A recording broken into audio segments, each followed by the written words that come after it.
Out in the untamed wilderness of Wyoming, far removed from the flashing lights of Los Angeles and the chaos of celebrity culture, Kanye West built not just a retreat, but a frontier kingdom that reflected his fractured genius. Set against rolling hills and roaming wildlife, this wasn't just another celebrity escape. It was a defiant break from the world that made him famous. Surrounded by 6,700 acres of unfiltered nature, his $14.5 million Bighorn Mountain Ranch became the backdrop for his personal reinvention, a place where moose outnumber people and silence drowns out the applause. Here, Kanye wasn't just hiding, he was building. With helicopter pads for easy escape, fossil-rich soil beneath his feet, and panoramic views stretching beyond the horizon, this sanctuary wasn't for show. It was a private lab, a stronghold where his imagination ran rampant, free from judgment and industry noise. While the Cody Ranch had played host to public listening parties and media hype, Bighorn remained off-limits, reserved only for creation, solitude, and control. For Kanye, this wasn't just about real estate, it was about philosophy. He wasn't buying land, he was claiming psychological territory. The very soil beneath his boots became a metaphor for his belief that true creativity couldn't thrive under surveillance. It had to breathe, scream, and sometimes vanish from the grid. This ranch, cut off from the industry that once crowned him, became the stage for his final transformation, a place where he could be more than just Kanye West. Here in the high plains of Wyoming, he became Yeezy, untamed, unpredictable, and entirely alone. But that was only the beginning. Long before Kanye West was a household name, before the stadium shows, the fashion empires, and the political storms, there was simply a boy named Kanye West, born in 1977 in Atlanta, Georgia, and raised in the tough yet culturally rich south side of Chicago by his mother, Donda West. The son of a former Black Panther turned photojournalist and a brilliant English professor, Kanye's roots were steeped in both revolution and refinement. After his parents' divorce, Donda became his compass, an academic force who nurtured his growing creativity and instilled a belief that his ideas mattered. By his teens, Kanye was already shaping beats and bending samples into sonic portraits of a life he refused to be limited by. Introduced to the art of sampling by mentor No ID, he didn't just copy the blueprint, he rewrote it. And while many dream of success from the sidelines, Kanye dropped out of Chicago State University at age 20 to chase the impossible full-time. That reckless leap would later inspire his debut album title, The College Dropout, and redefine not just his career, but a generation's relationship with higher education, hustle, and hip-hop. His early beats found their way into tracks by Foxy Brown and Harlem World, and though the mainstream industry brushed him off as just a producer, Kanye refused to shrink. In 2001, his soulful chipmunk samples powered Jay-Z's The Blueprint and turned the entire sound of hip-hop on its head. But even that game-changing success wasn't enough. Kanye wanted the mic. He wanted the spotlight. And when a devastating 2002 car crash nearly ended it all, shattering his jaw and leaving him wired shut, he responded not with silence but with Through the Wire, a defiant anthem of survival. That track became his battle cry. It wasn't just music, it was prophecy. Kanye wasn't here to follow rules. He was here to rip them apart. If most artists chase relevance, Kanye West chased reinvention, and with Yeezy in 2013 he shattered his own mold once again. Gone were the lush strings and soul samples. In their place, industrial noise, minimalist rage, and lyrics that punched straight through the expectations of pop. It was abrasive, aggressive, and to some offensive, but it forced listeners to confront art as disruption, not comfort. From there, Kanye's trajectory defied logic. The Life of Pablo in 2016 wasn't just an album. It was a living, breathing organism, tweaked and updated post-release like software. Then came Ye, a 7-track confessional about mental health, fatherhood, and public shame recorded in the Wyoming mountains. And Donda in 2021, that wasn't an album release, it was a spectacle. Stadium listening parties turned into full-blown rituals. Kanye lived inside arenas, unveiled art in pieces, and turned fans into participants. The project was delayed, teased, and remixed live, blurring the line between performance and process. It broke streaming records. And just when the world thought it had adjusted to his new rhythm, he released Donda 2 exclusively through a $200 stem player. A $200 gamble that few could play, but everyone talked about. The message was clear. Kanye didn't care about platforms, critics, or accessibility. He cared about control. And whether it was brilliance or madness, the world kept watching. Because for Kanye, music wasn't the product. The chaos around it was. While the world argued over his tweets, his mental health, or his music, Kanye was busy building a private empire away from it all. In the sweeping wilderness of Wyoming, he purchased Bighorn Mountain Ranch for $14.5 million, an estate so massive and remote that it made Beverly Hills feel like a noisy apartment complex. The 6,700-acre property was less a ranch and more a sanctuary, complete with a 7-bedroom mansion, 2 helipads, heated runways, and a landscape teeming with wild moose, grazing elk, and ancient dinosaur fossils buried beneath the earth. Unlike his public-facing Cody Ranch, Bighorn was private, mysterious, and unfiltered, a place not for spectacle but for escape. Kanye retreated here to record Donda walking sunlit decks at sunrise with a sketchbook in hand, layering beats as mountain winds howled through the trees.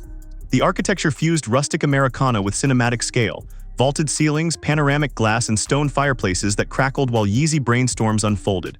For Kanye, this wasn't luxury, it was control. Here, far from paparazzi and public noise, he could experiment without interruption. The land itself became an extension of his psyche, raw, unpredictable, beautiful, and terrifying. Helicopters could drop in from nearby Grable in minutes, making it accessible yet isolated. This ranch wasn't a purchase, it was a statement. That while the industry debated whether he was genius or madman, Kanye was too busy creating in silence, and what he built out there was far bigger than music. It was a kingdom with no throne, only space to think, fall apart, and begin again. While the world argued over his tweets, his mental health, or his music, Kanye was busy building a private empire away from it all.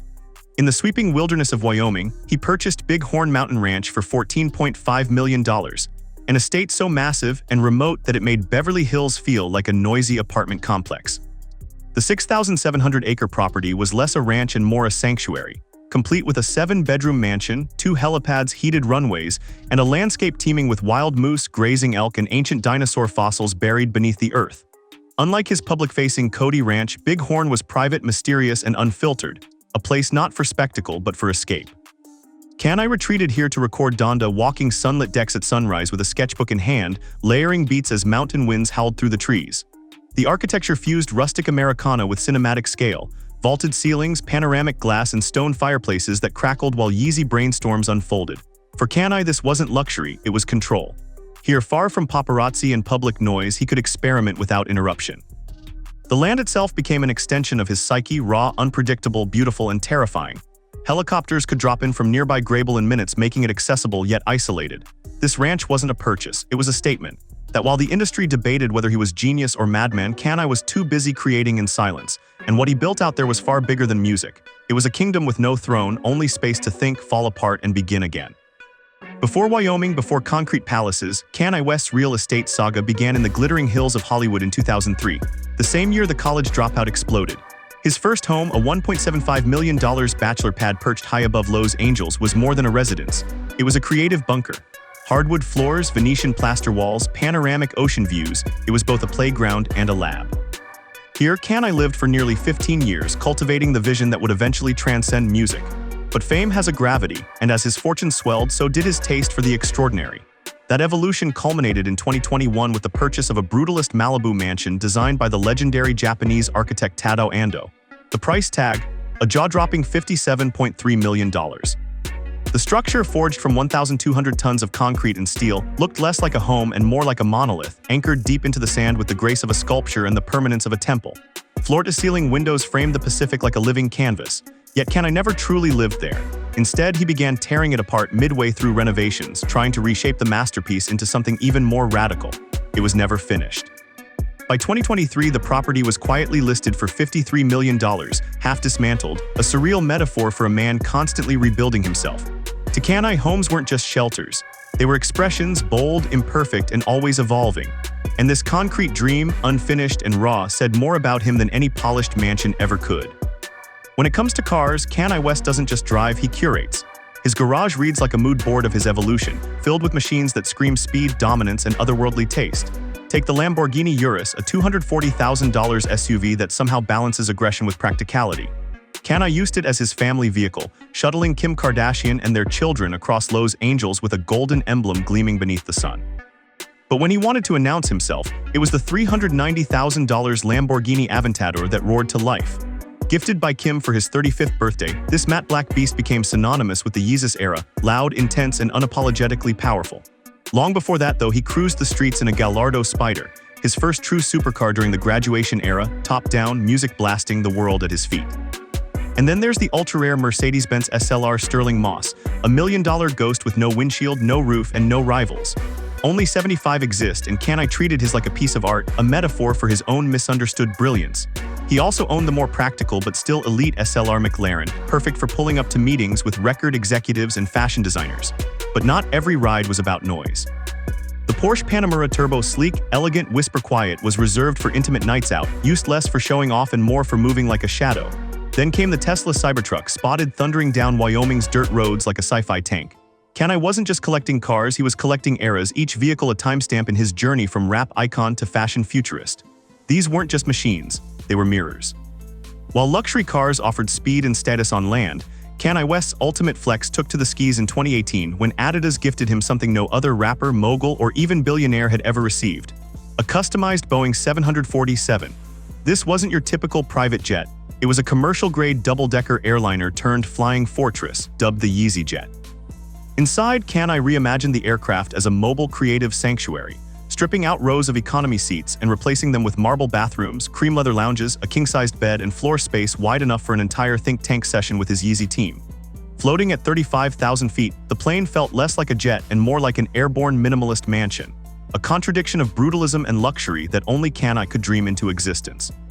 This wasn't about convenience, it was about power, about being untouchable. The very idea that one man could convert a 600-passenger machine into a personal office in the sky underscored the scale of his ambition. Unlike Air Force One, which carries heads of state, the Yeezy jet carried an ego as large as its fuselage. It was the peak of the Yeezy empire's dominance, a literal elevation of Kanye's brand, and yet it was also fleeting. The jet, like much of his fortune, symbolized a moment when Kanye stood above the world, not just as an artist or entrepreneur, but as a living myth, impossible to ignore, unstoppable in vision, and untethered from the earth below. But even mythic figures eventually descend. In 2021, Kanye West officially became a billionaire, or so Forbes claimed, but not just any billionaire. At $6.6 billion, he was declared the wealthiest rapper in history and one of the most financially dominant entertainers on the planet. Yet, ironically, music was what got him there. The Yeezy sneaker brand, powered by his now-defunct Adidas partnership, accounted for the bulk of his empire. At its height, Yeezy generated over $1.5 billion annually, dominating streetwear culture, creating resale frenzies, and redefining the fashion industry. Add to that a billion-dollar partnership with GAP, a 5% stake in Kim Kardashian's SKIMS valued at over $3 billion, and a catalog of music worth nearly $100 million, and it looked like Kanye had done the impossible, transcended hip-hop to become a fashion mogul and corporate force. But in typical Kanye fashion, the same mouth that fed him bit back. Beginning in late 2022, a series of anti-Semitic comments and incendiary interviews triggered a mass exodus of partnerships. Adidas, GAP, Balenciaga all severed ties within weeks, erasing billions from his net worth overnight. In 2025, he dropped a track titled Hi Hitler, which pushed the backlash into freefall. By year's end, Forbes stripped him of billionaire status, estimating his remaining net worth at around $350 million, a massive sum for most, but a devastating fall for someone once perched at the summit of fame and finance. Kanye had touched the crown, but like Icarus flying too close to the sun, he melted everything on the way down. For all his controversy and chaos, there's another Kanye West that rarely makes headlines, a man capable of astonishing generosity and deeply personal acts of giving. In 2003, alongside his mother Donda West, he launched the Kanye West Foundation, focusing on literacy and dropout prevention among at-risk youth in Chicago. It wasn't just a vanity project, it reflected his belief that education through art could change lives. After Donda's sudden passing in 2007, the foundation was renamed in her honor, though it ultimately closed by 2011. Still, Kanye continued his philanthropy, often quietly. In the wake of Hurricane Katrina in 2005, he raised money and drew national attention by calling out government inaction live on TV. In 2012, he joined efforts for Hurricane Sandy relief. In 2019, he stunned the art world with a $10 million donation to James Turrell's Rodin Crater Project, a monumental desert installation Kanye called life-changing. Then in 2020, following the murder of George Floyd, Kanye donated $2 million to support the families of Floyd, Ahmaud Arbery, and Breonna Taylor, funding legal aid and establishing a college savings account for Floyd's daughter. These weren't stunts. They were reflections of a man who, for all his flaws, never forgot his roots. His giving has been inconsistent, sometimes reactive, but always rooted in conviction. In these moments, Kanye didn't posture or provoke, he showed up.